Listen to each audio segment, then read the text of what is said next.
Recovery housing in the state of Rhode Island is at a critical intersection. The need in Rhode Island has never been greater, but the margin of error has never been smaller for the operator. And as communities respond to the addiction crisis and the homelessness epidemic and strained treatment centers, sober living homes have blossomed into an essential part of this recovery continuum and the broader housing crisis solution. And at the same time, operators themselves have to navigate a complex web of local zoning rules and fair housing protections, as well as certification standards, funding, and rising operating costs, all happening at once. And when recovery housing works, it provides way more than just a bed. It offers structure, accountability, and community, and the conditions that are necessary for humanity to flourish and for folks in early recovery to flex their wings and really get a new life. But in Rhode Island, success depends on more than just having good intentions and a good idea. It depends on the operator having a deep understanding of the legal structure and property selection and how to lead a home and certification requirements, financial planning, and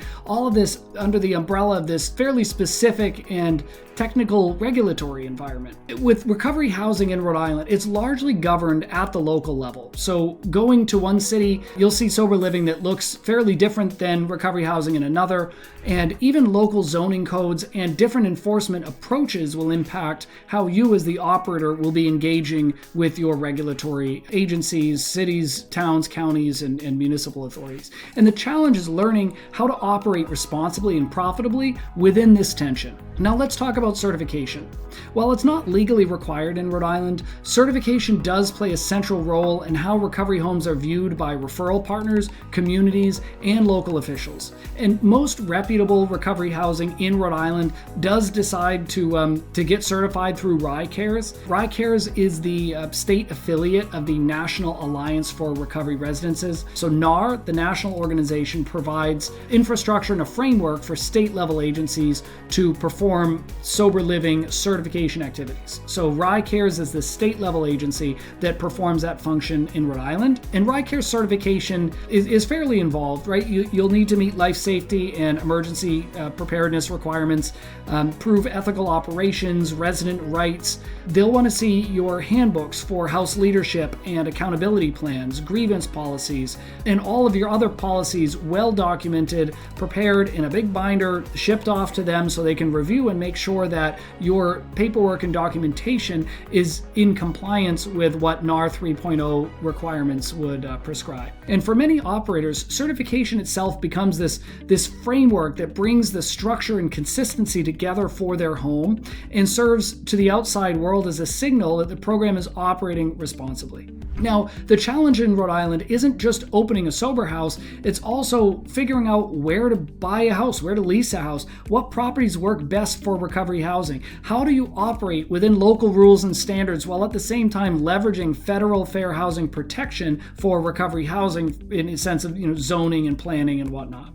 And how do operators build a model that's financially sustainable without compromising core recovery principles? And this balance is what separates short-lived ideas from homes that open and stay open and endure through decades. So recovery housing in Rhode Island matters, of course, a great deal, and the people who step in and do this important work carry with them an immense amount of responsibility. And when it's done well, a recovery home can be a place where lives stabilize, trust is rebuilt, and people get a real chance to move forward. And when it's done poorly, the consequences ripple outward to residents and neighbors, referral partners, and ultimately to the operators themselves. And that's why we created How to Open a Sober House in Rhode Island. This is a state-specific guide that is designed to help you understand the rules before they're enforced, to make decisions before the mistakes become costly, and to build the systems before pressure exposes the cracks. So if you're committed to doing this work with integrity and you want to build a clear, grounded foundation, build it with a guide that's built specifically for Rhode Island's realities. This book is an investment in getting it right from the start. If you want to even go further, we invite you to explore the resources and support that VSL provides our members through our charter platform. This work is important and the margin for error is so small, and you don't have to do it alone. So we encourage you to pick up a copy of How to Open a Sober House in Rhode Island and explore VSL's robust membership resources.